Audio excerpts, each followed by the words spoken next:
Hey guys, this is Chris.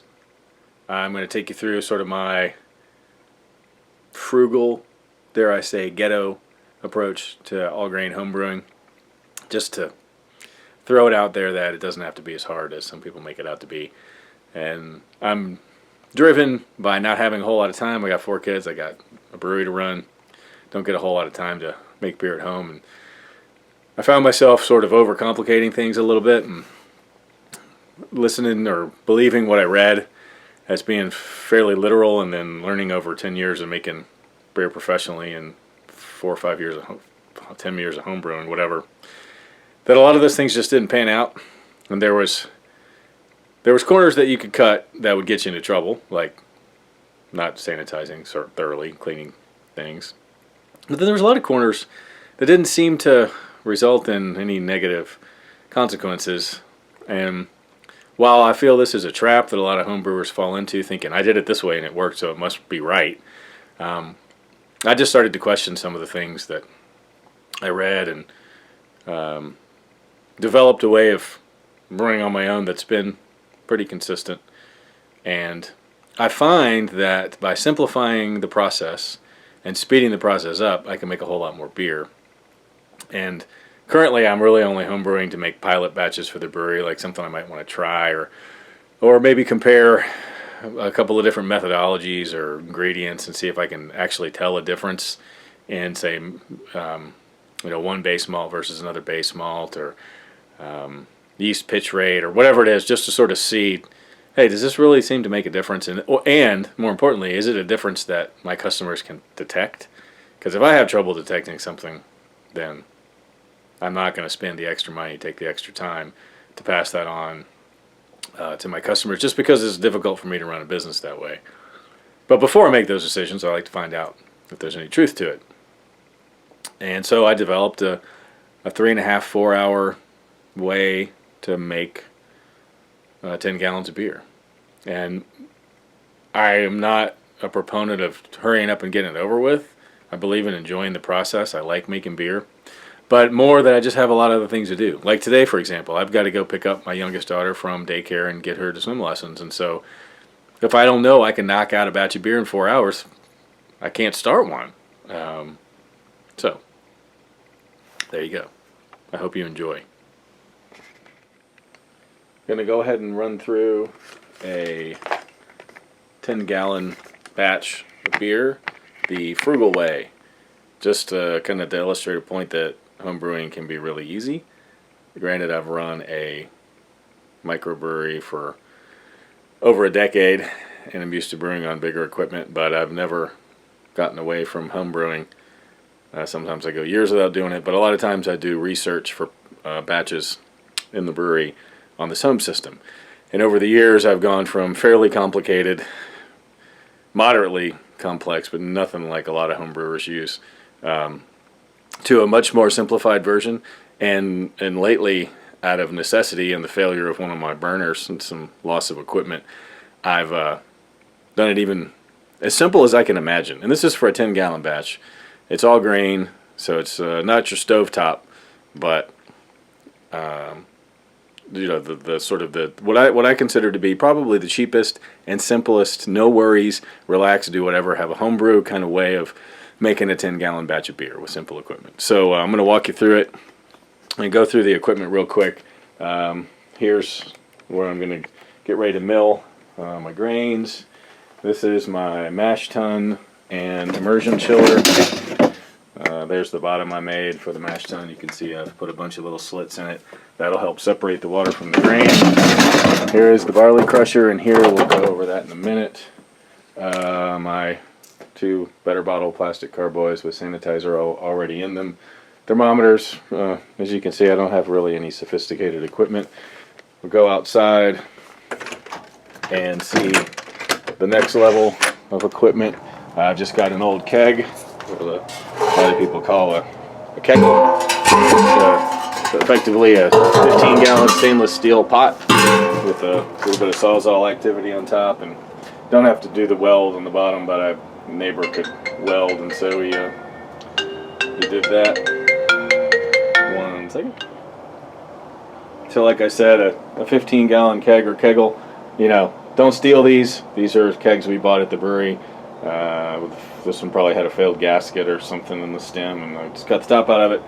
I think this is like one of those Cajun burners or something you can order. It's one of the more expensive pieces of equipment that I own, and one of my other ones finally fell apart, which is why I'm doing it simplified today. And of course the LP gas. My water connection over there. There's my old other keggle, which was my hot liquor tank, which I'm not going to use today. We'll show a slightly different version. And I think that's it. I'll go ahead and start running through some things here in a minute.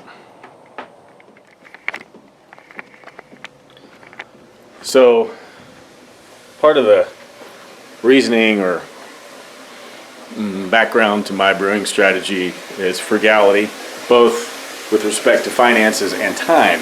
So one of the things I've learned to do is to use preheated water, which reduces your propane costs and the time that it takes. The biggest time crunch in brewing is the time that it takes to heat cold water up, and you're using a lot of fuel doing that too, so it's a time and a cost thing. So this is what I do.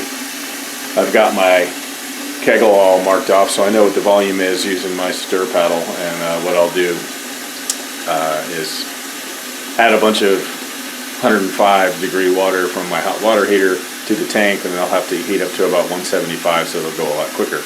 Now I use Beersmith brewing software, but that's just because that's what I use at the brewery. You can find a lot of free calculators online that will tell you how much water you need. So what we're going to brew today is basically a hybrid hazy-ish, but not hazy IPA, something between a standard West Coast IPA and a hazy IPA. I know I want it to be about 6%. I want to hit about 13.5, 14 Plato. I know it's going to finish out somewhere around 2.5 Plato, which is going to give me my alcohol by volume. So the hardest part, if I'm going to use, I think it's something like 26, 27 pounds of grain. We'll go over that. The hardest part is figuring out how much water you're going to need to get your final 5.5 gallons volume in each fermenter, or 11 gallons final volume. I use a calculator to do that. You can find them online for free, like Brewer's Friend, I think, is one. But really, a lot of what I do is just what I've learned over time. So I sort of know that it's going to take me about 16, 17, 18 gallons, depending on the size of the beer. So I'm going to add 8.5 gallons above my the bottom where my ball valve is, so that'll come out. And sometimes I don't get it quite right. I have to tip below that ball valve. I have to tip the keggle to get the water out of it, which is fine. I don't want to use too much more than that. So a lot of times what I'll do is I'll assume I'm going to leave about a gallon of water in the keggle. And so if I need 8.5 gallons for my strike water for my mash, I'm going to put about 9 gallons in the keggle. So I'll fill this up.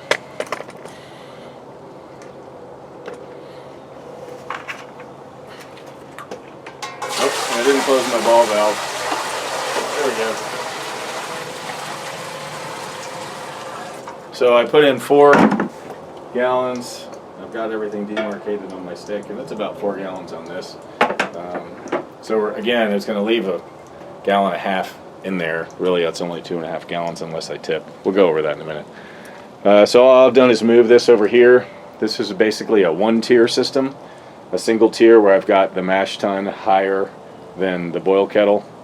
That's to allow gravity to feed the mash tun into the boil kettle, so I don't need a pump. I used to have a 3-tier where I had a hot liquor tank over here that would drain into the mash tun, so it's 3 different height levels, allowing gravity to do all the work. I just, a pump is expensive. You got to have hoses. It's got to be maintained. It's another thing to clean, and so it's something that I avoid. The big difference is how you chill. With a pump, you can go through a plate chiller, which is slightly more efficient. But again, with all the hoses and everything, you can see this is all set up. The bottom of this copper manifold, which is something that was real cheap and easy for me to do myself, has a bunch of slits in it that allows the separation of the water from the grains. It's got a ball valve, not the cheapest pieces of equipment. but important. Let me go back and get my water and continue to fill.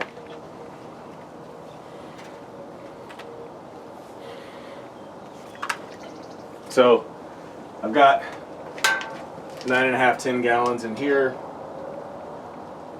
Again, I can measure out how much I need when the time comes. Go ahead and light the burner.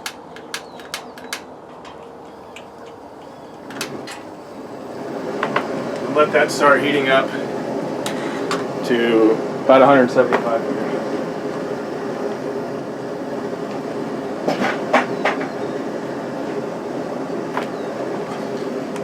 Heats a lot faster with the top on.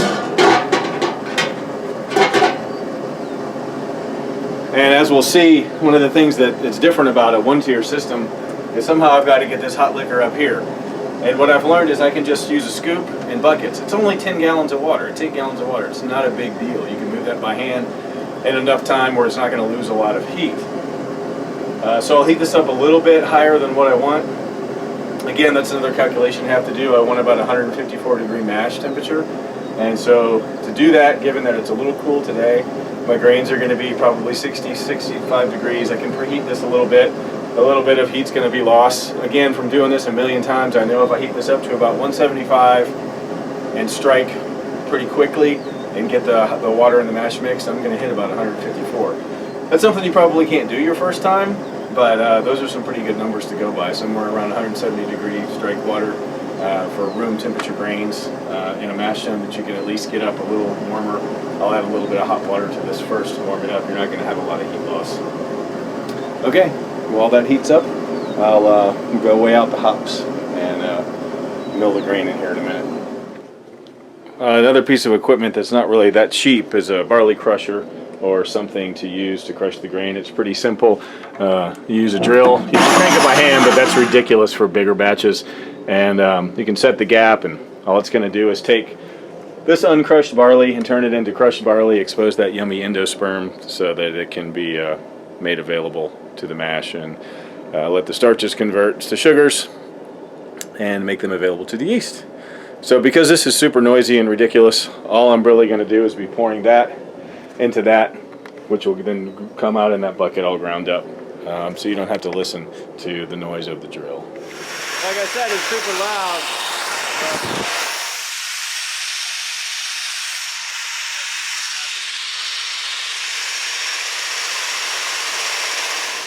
So a couple of comments.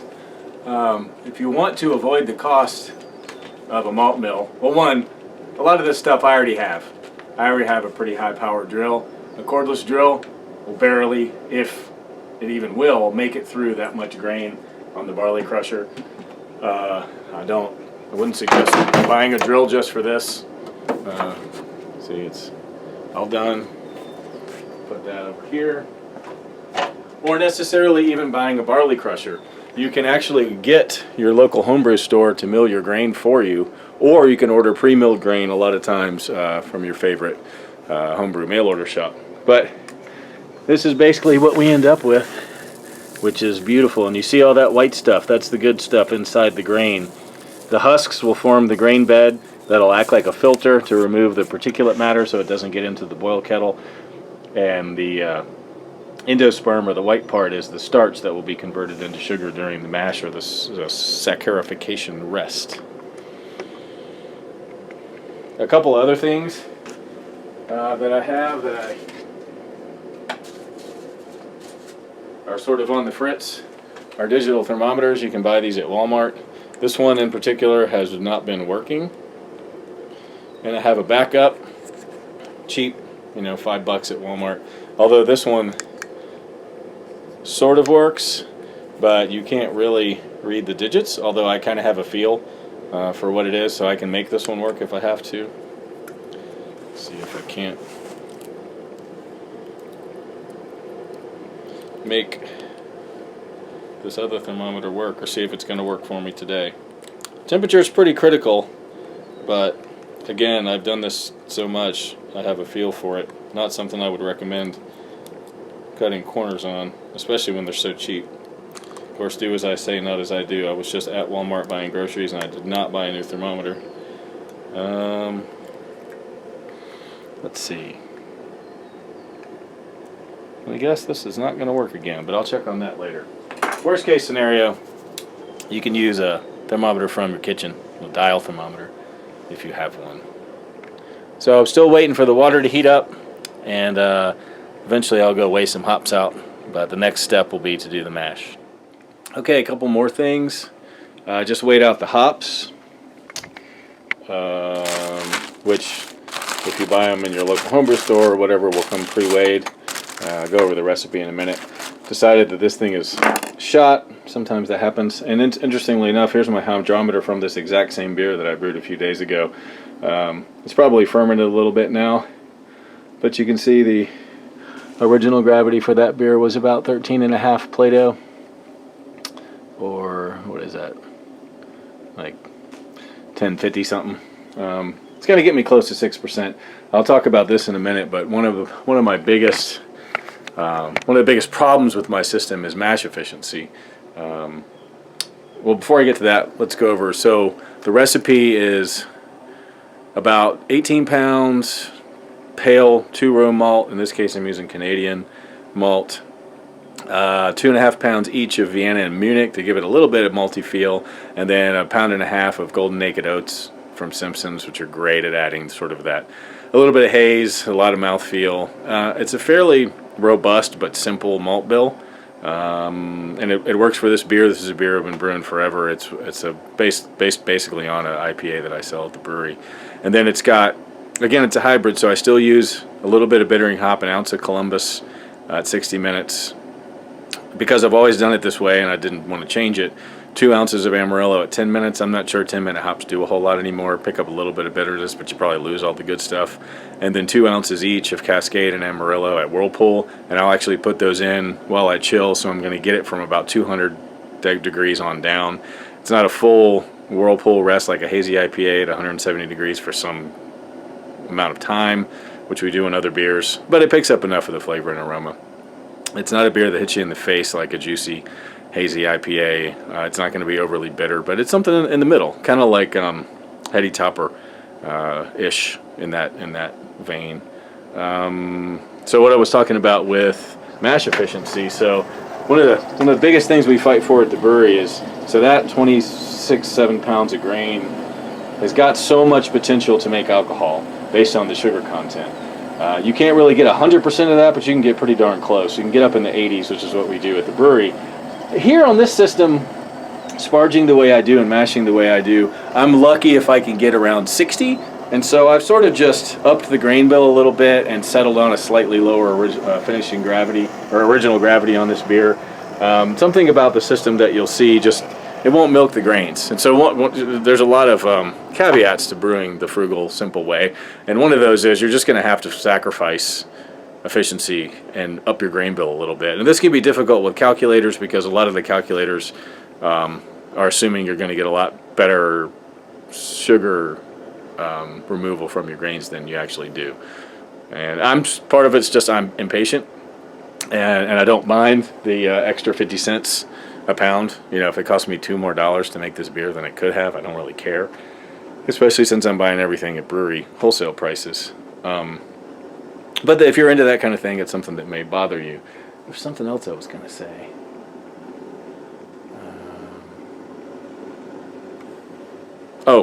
And this beer is going to be fermented with fermented SO4 dry yeast. You can get anywhere, Saf Ale. And when we pitch, you'll see I just pitch straight into the beer. There's a lot of issues about rehydrating yeast before you pitch it, but I've actually talked directly with the fermentist guys, and they say don't do that. We use some dry yeast in the brewery. It's pretty good. If you're in a pinch, it's easy. I love making starters. If I'm going to make a special beer that needs a special pitch, I'm going to make a starter and pitch that and grow the yeast up and all those things. I mean, I've kept slants. I've done the whole thing, but this is easy, and it makes a pretty darn good beer. You know, is it 5% better, 10% better to use liquid yeast in a starter? Absolutely. Is it going to matter if the beer's still a 40-point beer? Not to me. I've already got these things prepped and ready to go, and they're full of Star San, which is nice. I can keep it in there, shake it around, and it's good to go, and then I'll just dump it out and reuse it. There's a couple of miscellaneous parts I'm going to use. Some other parts for kegging, miscellaneous stuff. The aerator from my hose broke off about 50 times. I'm tired of gluing it back on. Just not going to do it. Okay, let's go check the temp on our strike water. Actually, I'm going to bring you with me for this so you can see how crappy maybe my thermometer is.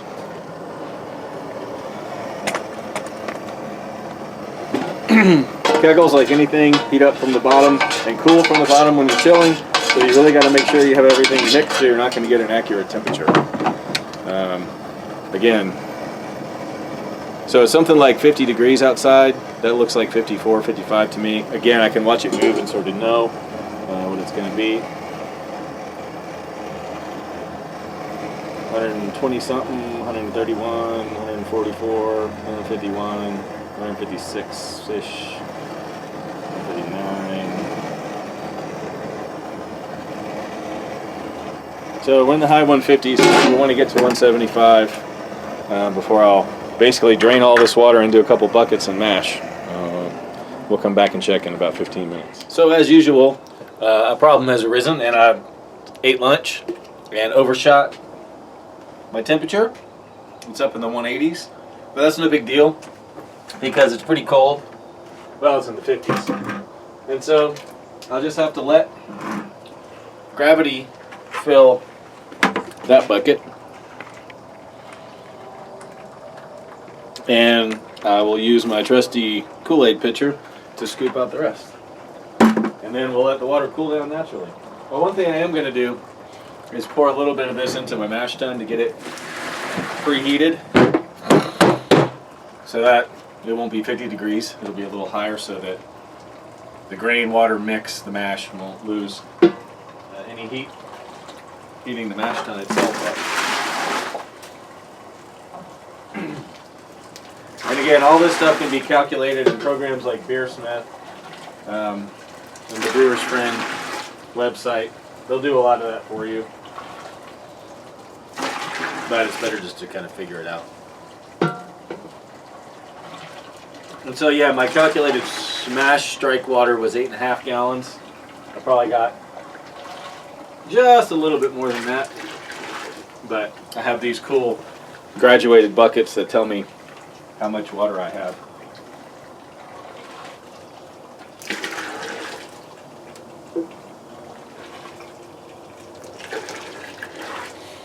So about 4 1/4 in each bucket.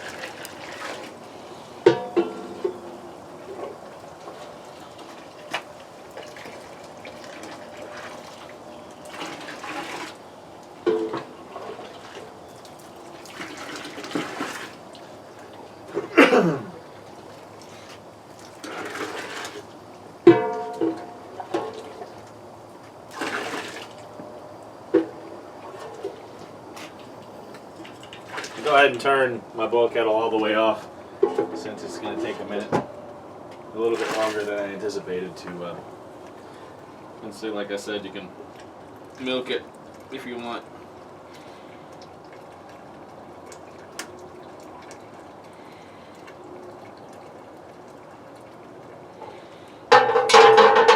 So that's about 8.5 gallons. You can always correct for that on the backside when you sparge, but you want to have a good grain to water ratio in your mash, although it doesn't matter I don't think as much as people might say that it does. Okay, so trusty thermometer. 172 is probably ideal given the conditions.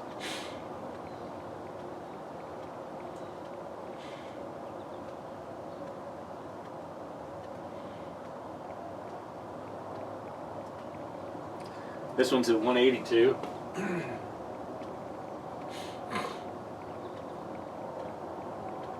And 180. So we'll just let those cool down. And while that's going on, I'm going to go ahead and fill a couple more buckets and get my strike water going. And that's one thing. You know, I owned a lot of this stuff already. I got buckets laying around. I had a gold Kool-Aid pitcher. So I don't really count those in the expenses. But you can find an old keg at a scrapyard. Probably that's illegal because that keg belongs to somebody, but they can be found. A bad keg, contact your local brewery. You got any bad kegs? You got any bad stainless? Maybe $100, maybe $50. A burner, I don't remember what that was. It's maybe $100. I got a cooler at Walmart. The ball valves are probably like $5 to $10 a piece. Cutting it out, borrow a sawzall from somebody, borrow a hole saw or some drill bits. You can buy pieces and not have to weld that, just like on my mash tun. They just thread together on either side. Those actually work pretty good. I don't know what that cost would be, a barley crusher or not. A couple of better bottles. You can keep your expenses pretty minimum. And you can run it all the way up to the moon. I'm going to go fill some buckets. Decided not to fill the buckets because the temperatures are coming down pretty quick. My grain's cooler than I think. The mash tun hasn't really preheated. So once it gets down to the mid 170s, I'm going to call it okay. Try to figure out how you can see this best. A little bit of foundation water again, just to sort of take the chill off of this, which in today's case I don't really want. I want the mash tun to cool things down, so I took the lid back off. Things are pretty insulated. Some breweries will actually heat their mash and keep it. Some brewers will actually have a dedicated heat source for their mash. I think it's overkill. But again, I'm getting pretty low efficiencies. So this bucket over here is down in the mid 170s. I'm going to go ahead and lay a little bit of more water.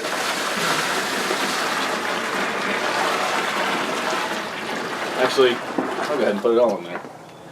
And then I'm going to pour this one over to help remove a little bit more heat from it back into the first bucket.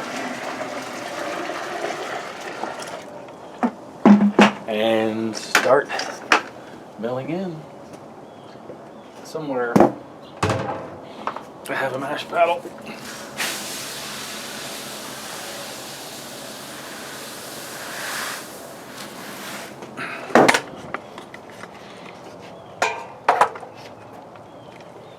So, pretty cool.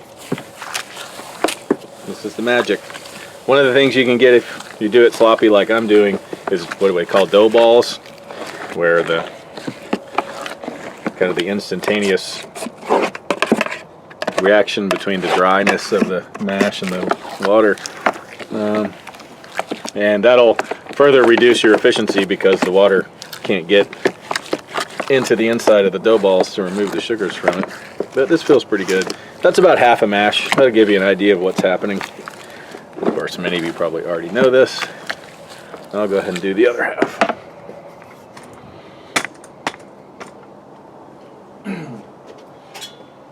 See what the temperature of this water is.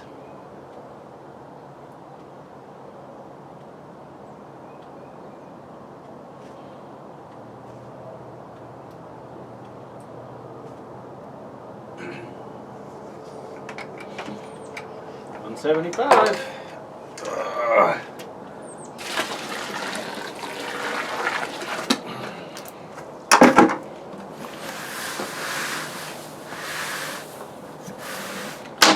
In the brewery, we actually have what's called a grist hydrator, and the mash is augered in at a pretty good clip, so the mashed up grain, the milled grain, the grist is pouring into the top of the mash tun and simultaneously mixing with water at sort of the input, so that it comes in sort of hydrated. This process is I don't want to say easier because it's a lot of work mixing a mash by hand when it's 500 pounds. And a lot of big breweries have automated mash mixer that does all this stuff for you, but that takes all the fun. So this is a pretty loose mash. There's quite a bit of water to grain ratio, and some people will argue about a loose or a thick mash and which one is best and blah blah. I don't really know. I've never done those experiments. In the brewery, We do chase efficiency, and I like to remove as much sugar as I possibly can from the grain because it saves money in the long run. That's pretty loose. You can't even see the grain anymore. Go ahead and start taking some temps.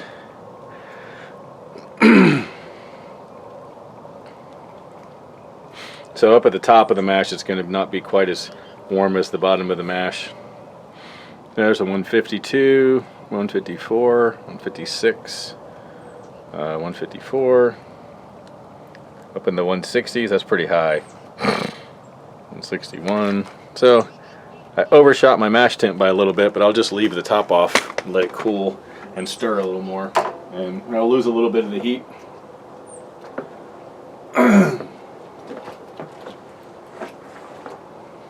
I've never been a huge mash temperature proponent. I don't worry too much about it because I simply don't know.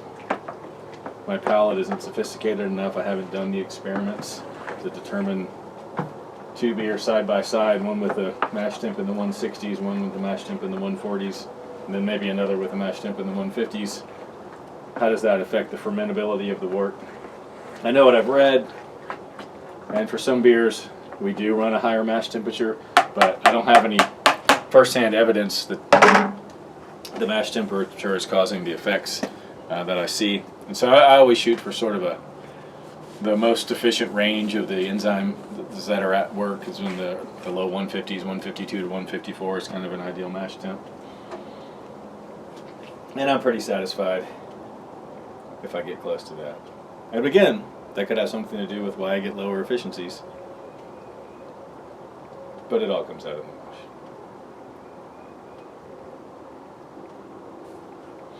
That's still 155, 154, another 160. That's pretty high. One of the higher mash temps I've ever had. I'm going to set the top on it kind of cocked, and then in a few minutes set it back up. Now, since I didn't do it before, I'm going to go ahead and refill my sparge water for when the mash is done, so that by the time I'm ready it'll be heated up. Went ahead and put half of the strike water in because that's how much I could fit in the bucket. Go ahead and get this lit and heated.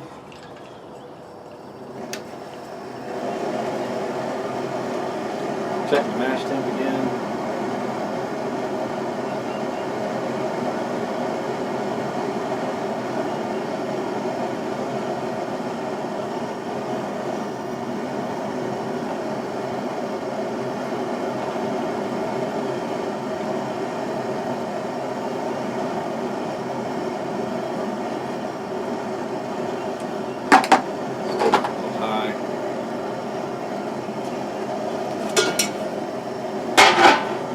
Like I mentioned before,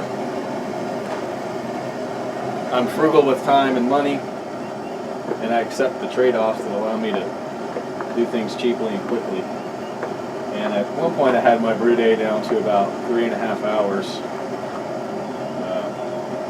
from sort of filling the strike water to putting the fermenters wherever they're going to go. I was thinking about 4, because I'm using an immersion chiller, which is slow, although in the winter it's way better. I'll talk a little bit more about that in a minute. Let me go get the rest of that work.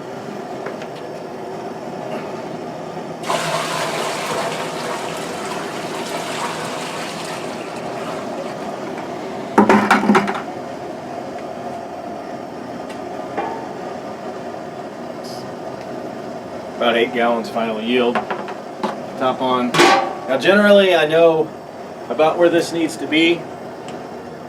If I keep it on full blast, I know I'm going to overshoot my temperature by the time the mash is done. So I backed off the flame a little bit. But again, that's part of the race. I don't want to be finished mashing and not have any hot water to sparge. But as you see in a minute, the way I sparge takes a little bit of time in and of itself.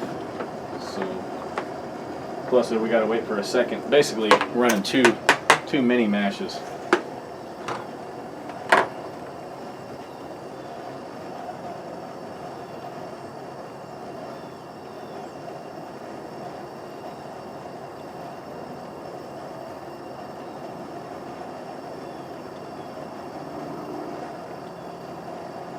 That's about 156, 155. I'll take it. Probably the hottest mash I've ever done, at least that I know of. A lot of times I don't even have a thermometer. Well, sometimes I don't even have a thermometer. So a couple things I thought about. One is I've got a second propane tank. That's because I know this one's getting pretty close to empty. And that ought to do me really well on a boil, because a full tank boils a lot faster and vigorously than an almost empty tank. You see everything is set up here, so when I'm draining, it doesn't have to go up any. My fermenters are going to actually be a little bit higher than this, so I have to pick the boil kettle up when it's almost empty. And I've got all these different cinder blocks and stuff for height, just because it worked out. If the boil kettle was a little bit higher and the mash tun was a little bit higher, it would all work a little bit easier, but you know, it's not a big deal. Let's see. I picked SO4 for this beer because I think dry SO4 is a very consistent, predictable yeast, whereas dry O5, you know, the typical sort of IPA yeast, is a little less consistent, and I'm not sure if it's a pitch rate thing or I just don't get the final gravity that I want. Though it can be lower with O5, which is more ideal. A lower final gravity, closer to 2, is better for an IPA. I think it's a little drier beer for my taste. But the SO4 will get it down pretty close, and it's consistently close. I'll get it down to 2.5, something like that. I'm going by memory and approximating. And I like a little sweeter. I don't think it's perceptibly more sweet than, say, a typical Chico beer like a Sierra Nevada. What else do I got? Surely think of some more stuff. So for my 4-hour, I think I started basically at 10:30. The mash started at 11:15. It's been mashing about 15 minutes. I usually let the mash go for about 45 total. I mean, I think the majority of the sugars are converted in 10 or 15 minutes, but 45 is a pretty good number. I'd never go longer than that. And then once the mash is done, the bottleneck becomes how fast will the liquid drain out of my ball valve into my kettle before I can fill this up again. So I get this up close to 170, 172, because I know I'm going to lose a little bit, and get the liquid out of here and into the kettle. First I got to get all the water out of here and into buckets and get this completely empty, because essentially this is my hot liquor tank and my boil kettle, which creates a few problems, but if you work fast enough, you're not going to miss a lick and you won't lose any time. But that was what's weird about trying this in the first place. See, I used to, like I said, have a hot liquor tank here, which would drain into here. I could refill it, fill the kettle, and all that was pretty seamless. You know, once the liquid was drained out of here, I could immediately just turn the ball valve up here and fill the mash tun while this was already heating up. This changes things a little bit, and it's basically because this hose on my other burner kind of weakened, and it actually caught fire, and it could have been a pretty disastrous thing. So that I didn't want to stop brewing, and so I ended up filling the buckets like I will today, and it worked out pretty well. And this is probably the 5th or 6th beer that I've made using my single tier system. And well, I guess it's a double tier. There's one tier as the bottom and one tier as the middle, which you don't hear of too much. You know, a single tier is one that you have all pumps and 3 dedicated units: a hot liquor tank, a mash tun, and the boil kettle. A 3-tier system has the hot liquor tank up high, gravity feeding into the mash tun in the middle, gravity feeding into the boil kettle at the bottom. I'm not sure I've heard of other 2-tier systems before, but this is one. Turn this up just a little bit. So not much to do now, but wait. Every 15 minutes or so I'll stir the mash just to make sure all the grain is exposed to the water and all those sugars seep out into the water, because that's what we want.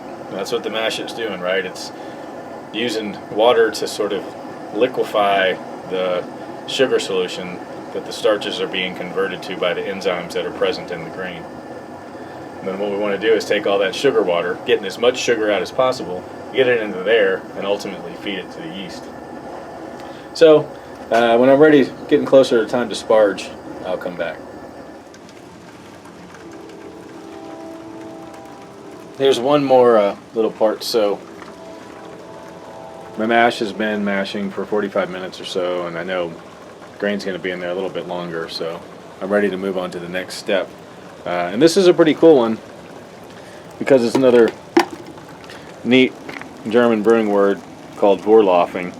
And basically, I'll run 1 or 2 pitcherfuls of this pre-wort into my pitcher and dump it back over the grain to start the filtering process. You can see there's little chunks of barley and stuff. Well, I guess it's all barley in the mix. And I just kind of want to get rid of that until it runs. It ain't going to run clear, but you don't want to really disturb the grain bed too much, although I kind of did, pouring it in one spot because I'm holding the camera. The next one I'll spread more evenly. So I'll go ahead and do another pitcher, spread that evenly over the grain, and that'll set up the filter bed. So now the grain will become more of a filtration system. Still got my sparge water heating up over here. Actually, it's already to temperature. I've got the heat cut off, and it's running into the bucket.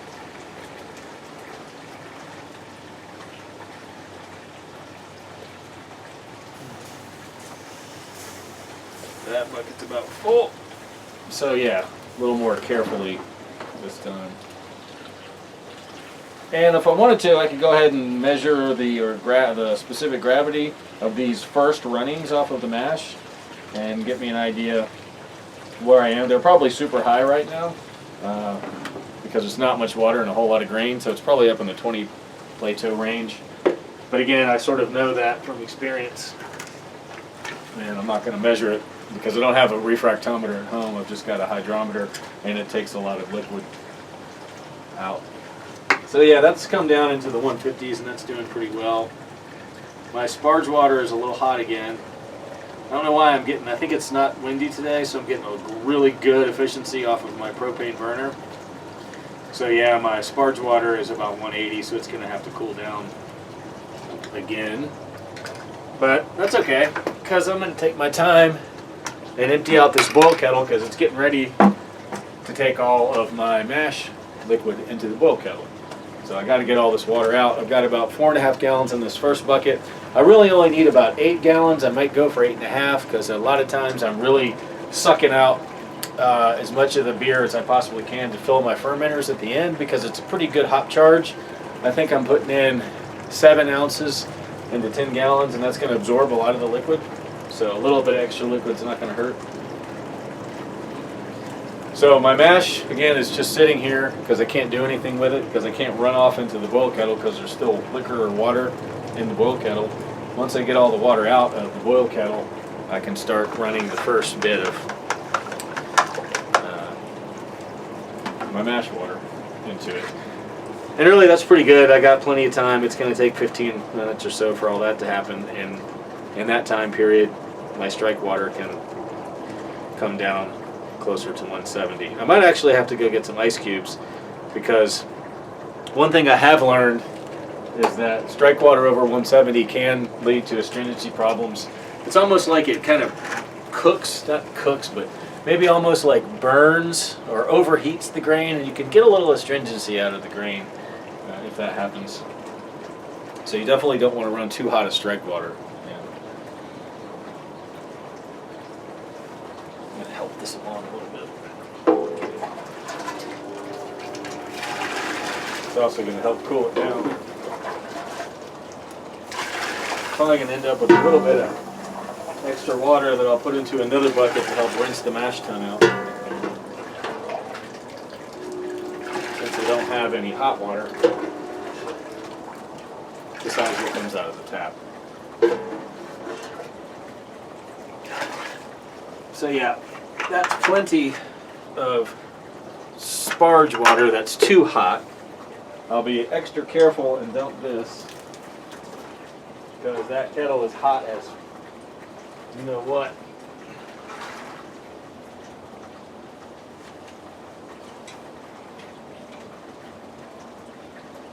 Okay, the hot liquor tank is now going to become a boil kettle.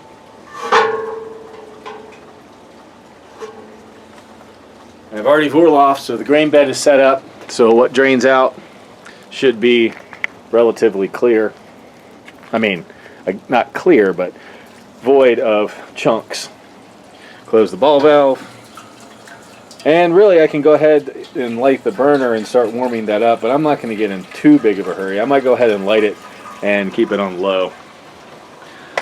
Because again, every little bit counts. If I've got to heat that up to a boil, I don't want to lose any of the heat that it's already in it. It's at what, 150 degrees or so.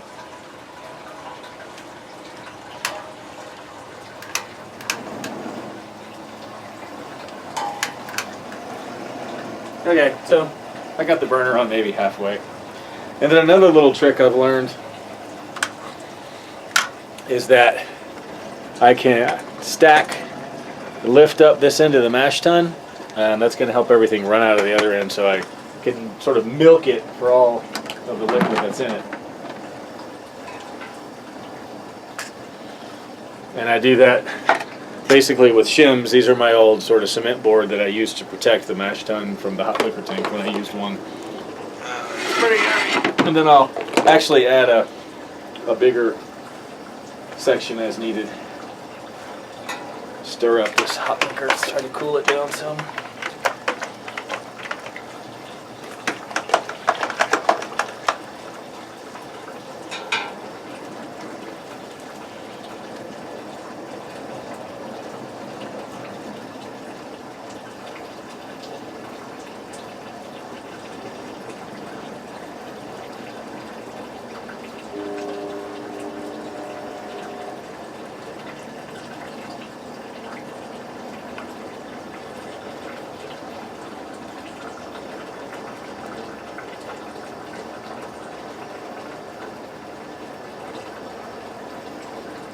I'm still at about 180 on my strike water, so I'm going to run up and get a little bit of ice while this drains.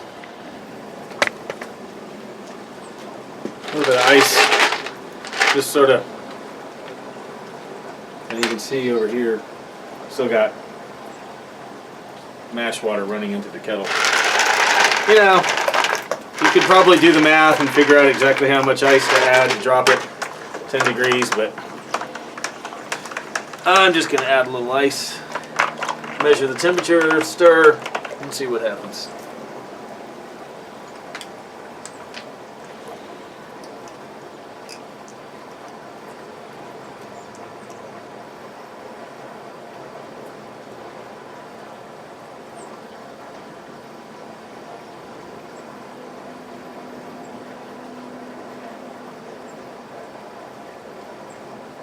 I dropped it about 5 or 6 degrees to 174.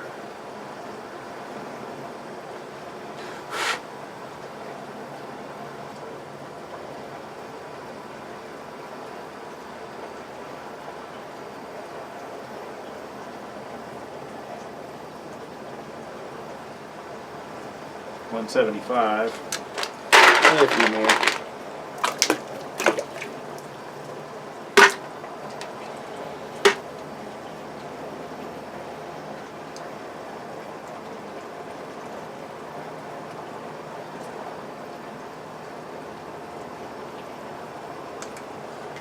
Going to be in good shape by the time the mash tun is empty of the first runnings. And you know what? I'm going to grab the hydrometer just to do what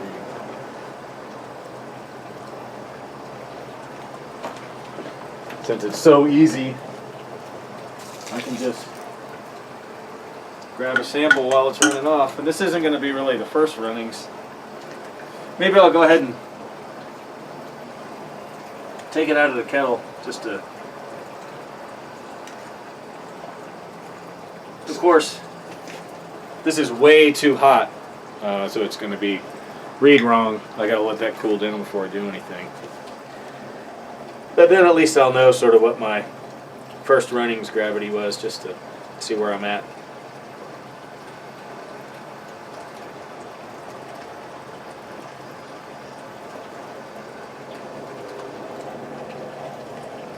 $171, $172. and hopefully that stays warm. I'll actually put the top for the cooler over the water, make sure it doesn't lose too much heat. We've got 4 gallons or so in the brew kettle. So what, I put 8 gallons of water in there, 8.5 gallons of water in there, maybe 8 3/4. Definitely won't get that much out because the grain absorbs a lot of it. In fact, if you want, you can see the grain from the last brew because I'm so lazy I haven't dumped it yet. I usually feed it to my chickens, but it can be kind of a mess when they're not outside. I don't want to put it in their coop. You can see where this kind of thing becomes a real bottleneck. I gotta wait for the water to drain. Now what I'm going to do is called a batch sparge. What we do in the brewery and what a lot of brewers do and what I started out doing is design a system either through gravity where you have a hot liquor tank up here trickling water into the grain bed and letting it slowly drain as it fills, so that water kind of trickles through the grain bed and you get this nice flow which you let go for like an hour. That's pretty efficient because you continually have water moving through the grain bed. That's how we do it at the brewery. We've got a tank of water that pumps up over the grain bed and then it runs off into the kettle. That's it's called fly sparging. You're sparging on the fly. What I'm going to do is a batch sparge. So we did one batch was the mash. You sort of batch that liquid into the kettle. And then I'll refill it once it's empty of water with the strike water. And then I'll sort of just remash. I'll stir it up real good. I'll soak. I'll whirl off again. And then the sugars in the grain will absorb into the water, which will run off. And that's a big place where I'm losing my efficiency because the grain and the water are not being mixed. So you get the boundary layer effect really quick where one section of water absorbs the sugars from the grain right next to it and they reach an equilibrium. There's still sugar left in the grain, but there's no osmotic gradient or diffusion gradient potential for those sugars to run into the water because they're both at equilibrium. And so without some sort of mixing or draining or trickling effect, you don't get that. What you can do in a batch sparge is stir. And so I'll stir it a couple times just like I did in the mash and hope to speed that process up. Knowing I'm going to lose some points of efficiency, but not worrying too much about it. Mostly because it doesn't require any specialized equipment. I'm a little over 5 gallons. I can't do the math in my head and I don't remember the ratios, but 25 pounds of grain is going to absorb, a few gallons of water. And I don't really have any loss into my system. A lot of mash tuns have empty space or space you can't drain out, but where I can tilt this thing up, I can really get all the liquid out of the system. So the only loss of my mash water I'm getting is what the grain's absorbed. It's starting to slow down. I'll pull it up a little bit.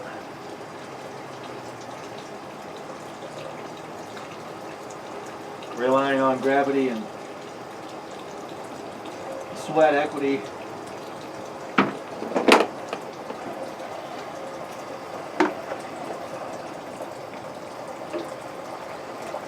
A little over 5 gallons, getting close to 5.5, and I'll probably just call it. Because if I'm adding 8 more in, theoretically I'm going to get that. That's going to get me over 13 gallons, and probably 13 gallons or 13.5 gallons pre-boil volume is about what I want, given all the losses of my system and what's going to boil off, and I want to end up with a final volume of 11 gallons. 13.5 pre-boil is pretty good. I think my last batch I was closer to 13 gallons, and I really had to milk the kettle and lift it up and dump everything out of it to fill up the fermenters.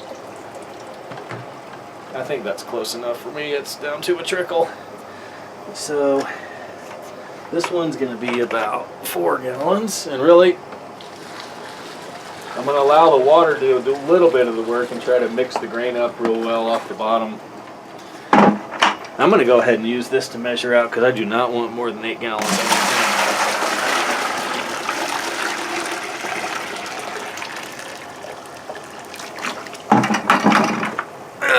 There's a gate.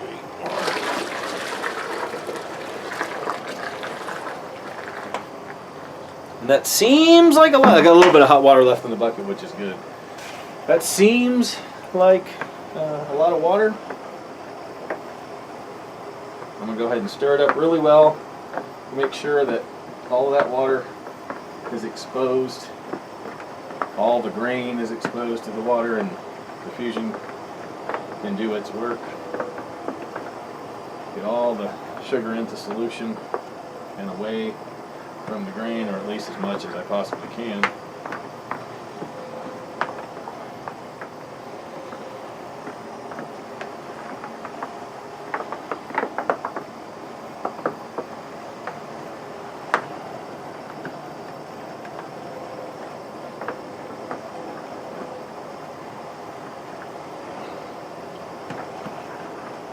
Feels pretty good. Not too much thickening on the bottom. You know, a lot of the grain wants to settle and become kind of like a brick on the bottom, and I've got to get it in between all the little rungs of my copper manifold that I made. I guess I'll take a temperature just to see. As long as it's not too high over 170, which it's not going to be because the grain was at about 150.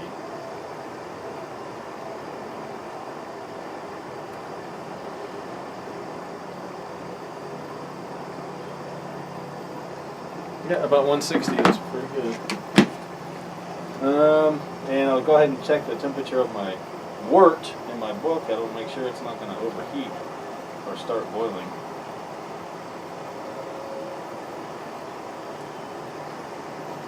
It's in the 180s and I didn't stir it, so I want to watch it, but I don't want to worry too much about it. I'll go ahead and put the lid on.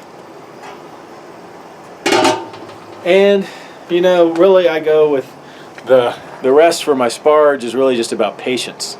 You know, part of me wants to go ahead and boil off it now and call it a day and run it off. Part of me wants to wait a little bit longer. I can go ahead and look at the hydrometer. So the beer in the hydrometer is dropping fast in temp. It's like it's 127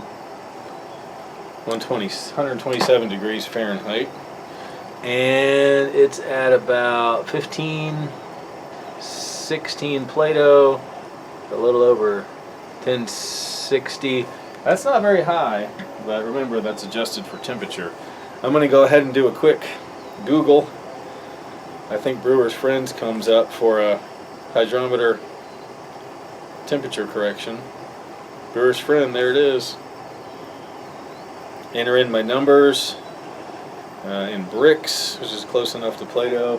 What did I say? It looks like it's 16 Plato, and it was at 122. Let's say it's at 120. That gives me a pre-boil or a first runnings gravity of 18 Plato. Yeah, 120 is fair. It's actually still 122, 123. I don't think that's going to make a whole lot of difference. Let's call it about 18 Plato just for fun. So what's going to happen now is the second batch of runnings is going to be a lot lower than that. I don't know, 8 Plato or so, and they're going to average themselves out, and I'm going to hope to hit something like 12. I don't even remember, I'm guessing. I'll hit some pre-boil Plato that's a little bit lower than what I'm aiming for, because as some of the water boils out, it's going to concentrate and give me a higher sugar. And because I'm super frugal, and because all my equipment is clean and it's going to be boiled anyway, I'm going to pour this right back in. Nothing wrong with that.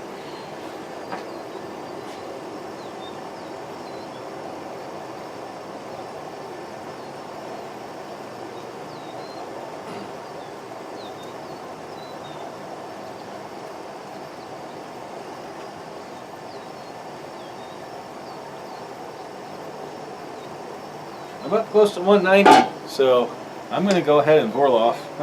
I'll stir one more time. And like I said, if I really wanted to up my efficiency, here's a good opportunity to do it. But I personally prefer lower alcohol beers anymore, and I'm not looking to get this much over 6%, even a little under 6% would be fine.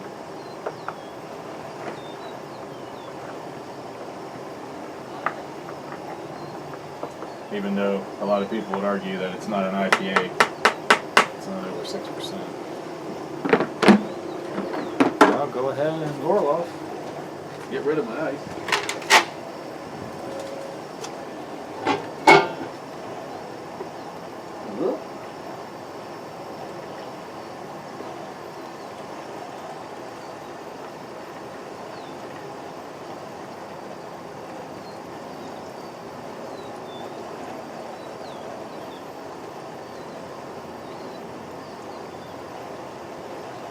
If I was making a lager, we're really going to be anal about this beer being clear at the end. I'd be a little more concerned. But like I said, this beer I expect and appreciate to be a little hazy. So I'm not worried about that at all, which simplifies the process quite a bit. So, given that the runoff is going to take 15-20 minutes, during which time all of that grain is still going to be exposed, and that I'm at 18 bricks Play-Doh already, I'm going to go ahead and start running off.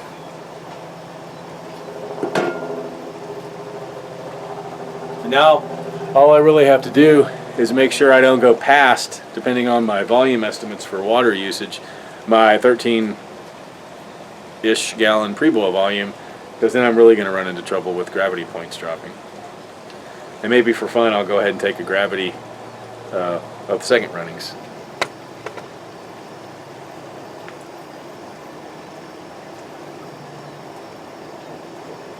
Again, way too hot to do anything with now.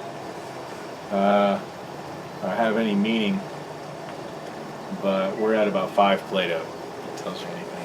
At probably 155 degrees-ish.